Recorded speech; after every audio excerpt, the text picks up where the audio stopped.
How's it going, everyone? This is Guide to Everything. In today's video, I'll show you on how you can make a Behance portfolio. Now, I suggest using the feature for Behance, which is the personal website in minutes with the Adobe portfolio.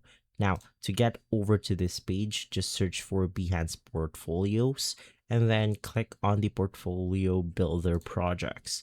Click get started, and then you will be able to select which type of style you want to apply onto your portfolio. So if you're onto something like art, maybe this one is going to be a better choice. But of course, you just want to navigate through the preset that you want to apply.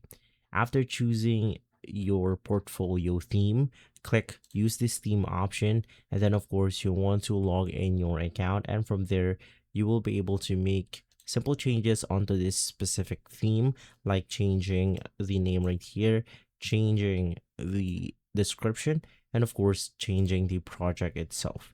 And so for this one, it's going to be something like a photography related. So that's going to be it. If this video has been helpful, leave a like, subscribe, and follow Guide to Everything for more videos like this. Thanks for watching.